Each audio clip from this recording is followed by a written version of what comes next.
Wrestlers love to vanish off TV. I sometimes worry they've fallen into the phantom zone, and as we often talk about such things on this channel, I found about 12, and I would just like to know where they've gone. Some we have no idea, some there are reasons, but it still makes no sense, even from a wrestling perspective. So let's put it to bed right now with me, Simon the Board A-Hole. Please do subscribe. And yeah, here's a bunch of wrestlers who should be on milk cartons.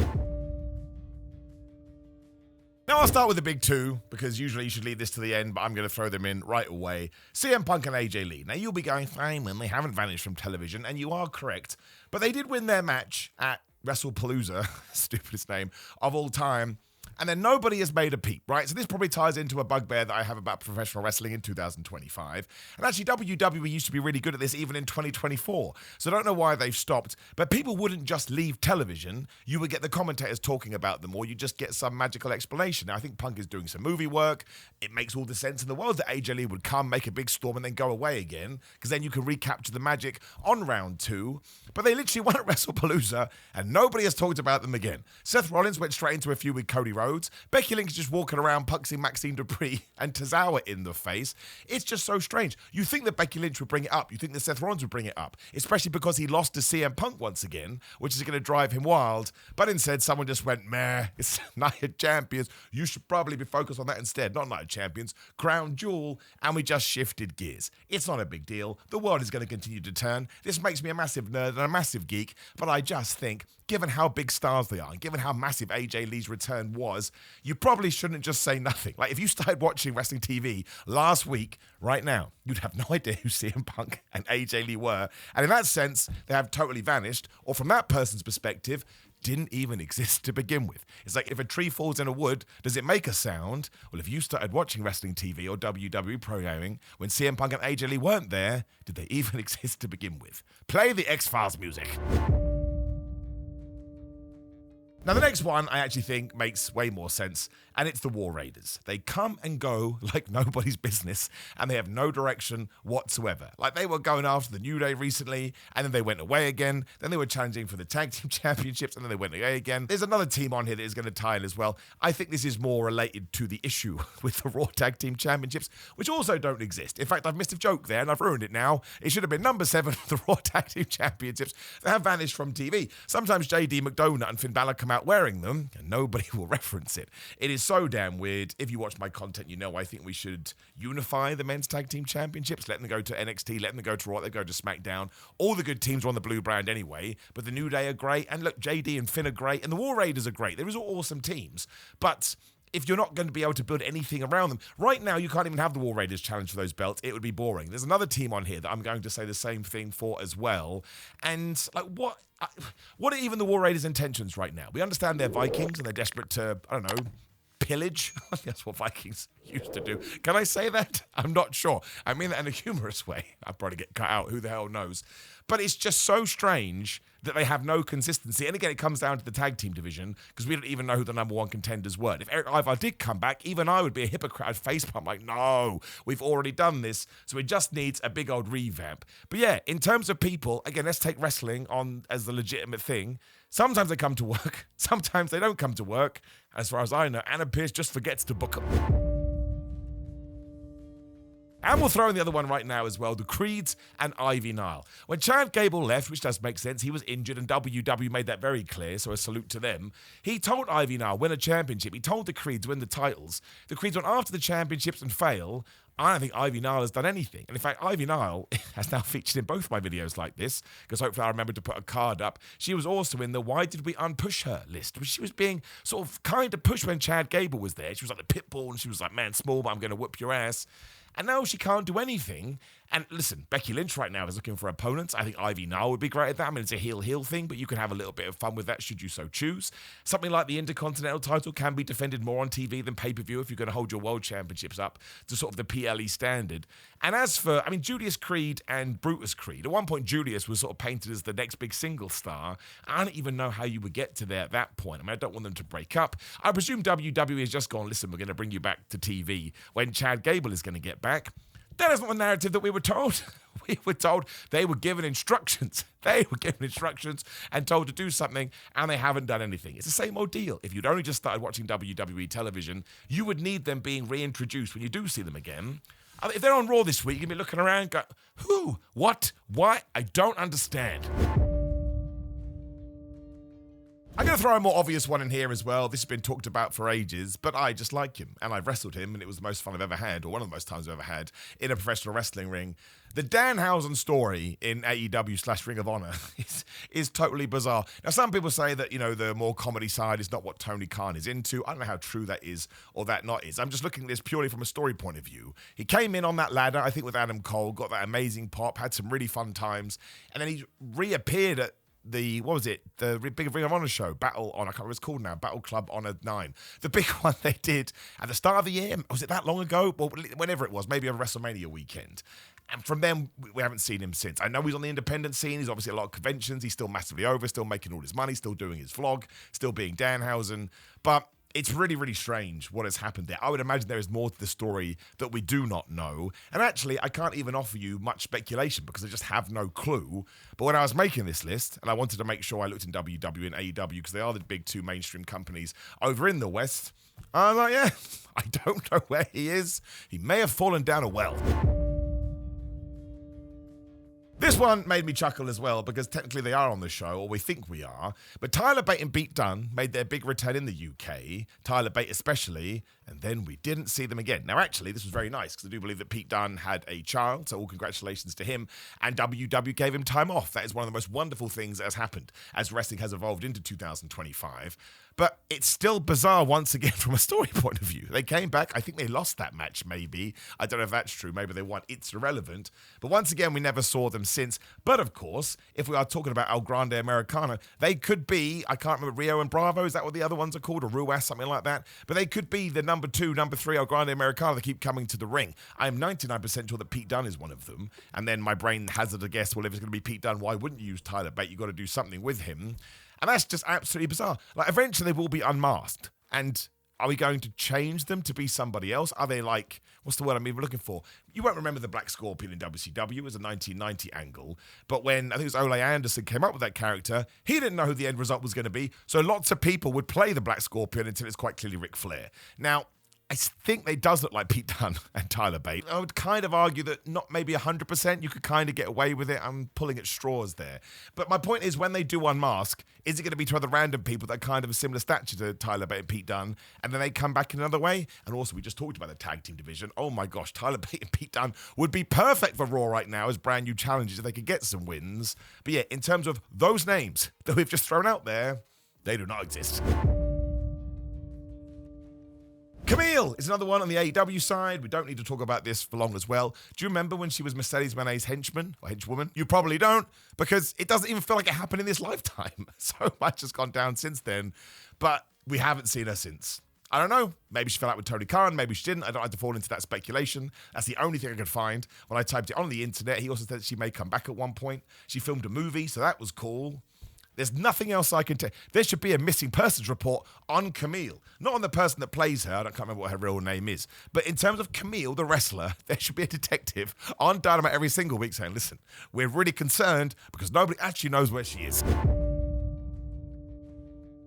Ludvig Kaiser is another guy I'm going to throw in there, and I mean this one too. Yes, we know that El Grande Americano is Ludvig Kaiser, but once again, why is nobody asking where Ludvig Kaiser is? Joe Tessitore doesn't say this, Wade Barrett doesn't say this, Michael Cole doesn't say this. Nobody says this, Corey Graves. Like, even if, I mean, sometimes they do sort of, it's kind of less now, actually. There was some insinuation, we know that's Ludvig Kaiser, but then why is no one looking for Ludvig Kaiser? Why is no one in the back saying, where's Ludvig Kaiser? What about Ludvig Kaiser's career? It's just so totally bizarre. And let's not forget as well that the original Grande Americano was Chad Gable, and now it's Ludvig Kaiser. There is so much WWE is going to have to tie up in loose ends when they get to the end of this character. And listen, Ludvig has gone down to CMLL, AAA, and absolutely killed it. People love that guy. And he's kind of got himself over as a babyface, and he's got himself 2 friends. But if it is Tyler Bate, Pete Dunne, and Ludvig Kaiser, it's so mad that those individuals have vanished from television. Ludvig Kaiser was doing a lot of stuff, and actually, even before he got repackaged as El Grande, something funny was going on there. Again, we do not know, so there's no point making stuff up because it's just sort of fueling potential lies. But it felt like he was on an upward trajectory. He hadn't really split up from Imperium or Gunther. They were still kind of buddies, but there was sort of a bit of tension there. Some people at one point even speculated that maybe we could do the feud or fantasy booked. And now nothing. And again, when he does take off that mask, I don't think you can change him. Ludvig Kaiser's too wiry as a human being. But how you justify that one and where he goes after that, flub me sideways, I do not know. I feel like people need to be talking more about Kota Ibushi as well. He's my next one on this list. Maybe I missed something. I don't think that I did, and I went back and did my research, but there's always stones left unturned. But obviously, he was in the Forbidden Door cage match. On a whim, someone just said his name. Was, I better turn up. And then we didn't see him again. Maybe he's wrestled a match on Collision. I think I missed a couple of Collisions ever since then, but I always try and catch up by reading results, etc. He came in, he helped Team AEW, is that what we're going to call them, versus Team Death Riders. And I suppose he was done. He did do a lot of crazy stuff in that match. So maybe he's injured again, but I hope that he's not. But it was just another guy when I was going through rosters trying to make this video, and I saw Kota Ibushi's name, and I was like, oh yeah, now Kenny Omega is back on TV, and I kind of think they want to do the Golden Lovers thing again at some point, which I'm totally down for, especially in the tag title scene, even more so if the Young Bucks are able to win those belts back. But in terms of a singles performer on AEW, everybody thought Forbidden Door was his big comeback because he'd been off loads of time before that. Now he's gone again, and even if he is hurt, which of course I don't want, I never want anyone to be injured, once more, you just need a commentator to say, listen, we spoke to Kota Ibushi's people, it's going to be away for a while. Instead, it's like a T-Rex. Everybody goes quiet, and you kind of hope that people forget.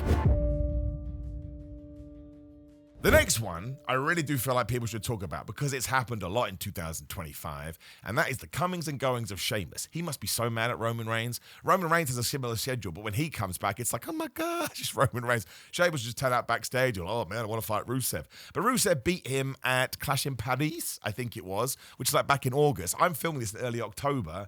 We have not seen Sheamus since. Not a peep, not a promo, not a video package.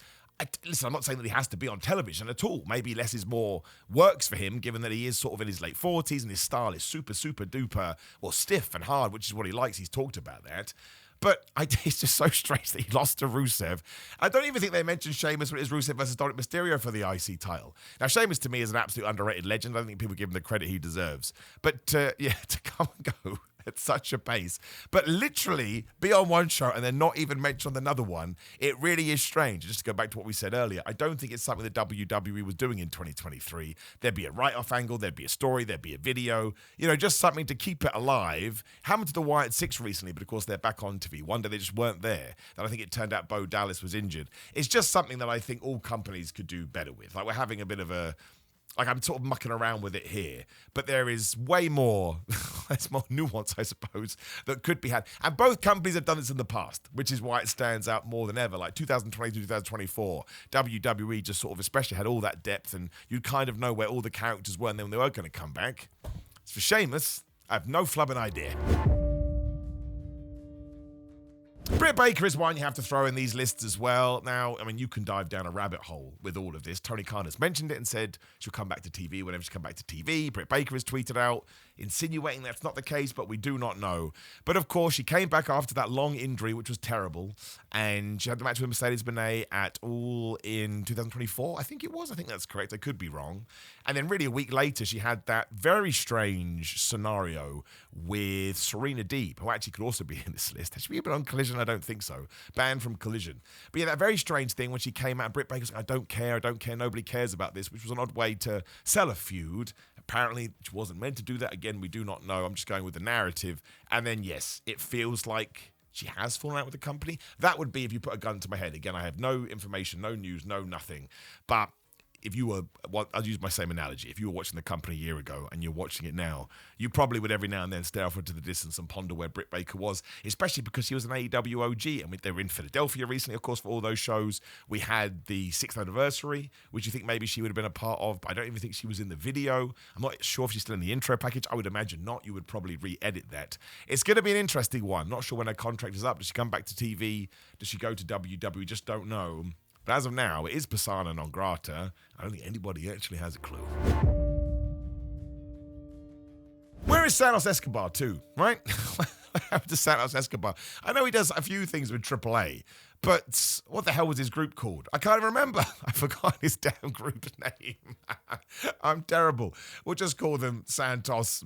I mean, Angel and Berto have been doing a lot in AAA. Are they still the tag team champions? I believe they are. Or did they lose them? I think they lost them recently. The point is they were doing loads more. Whereas Santos had his big plan for SmackDown like a couple of months ago. Then he just gave it up. He did lose to somebody and we never saw him again. But this has to be another quick entry because there is a dude that literally came in, felt like he was going to be quite prominent, especially when he got called up from NXT.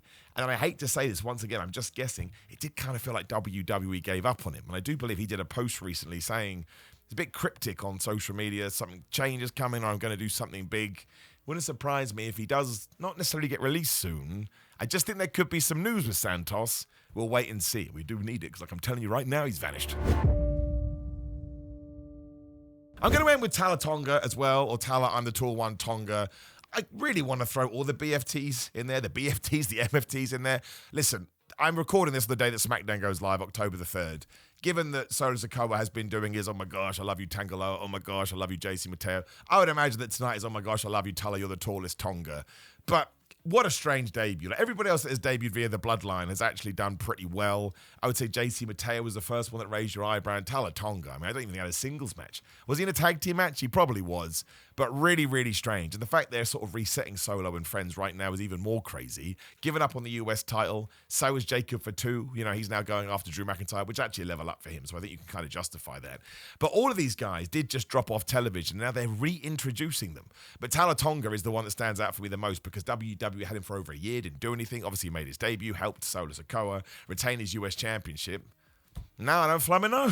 I don't know what he's going to do. He never had a promo. He never had a big explanation. I would imagine that's why WWE is doing the video packages at the moment. But as debuts go, and WWE are usually awesome with debuts, especially in terms of setting somebody on fire. Look at a Penta, right? Look at a Phoenix.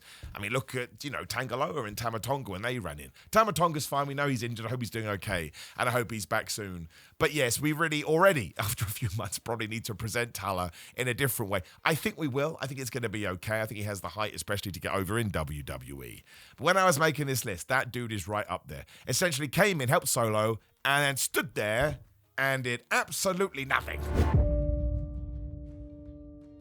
Now, I'm sure I forgot a bunch of people, but I didn't want this video to go on forever, so drop me other people that probably vanished on TV, and we can use the power of internet to bring them back, or at least track them down. I think both is good. Otherwise, please do like the video, share the video, and subscribe. There is my video on the screen, which is 10 awesome wrestlers that got unpushed, which is also totally crazy. Otherwise, come sign up for my watch-alongs at patreon.com/SimonMiller316, grillamine.com/Simon. You can sign and get 10% off. It ships worldwide. They're always doing more deals as well, so you get further percentage off. These are the supplements I use, and I certainly wouldn't pimp them out if I didn't think they were awesome. You can also go to nord.com/Simon Miller, which will also get you a deal on NordVPN, which you want to use, because then you can actually watch WWE shows on Netflix, and you haven't got to pay that crazy ESPN cost, but I never said that. Everybody go quiet.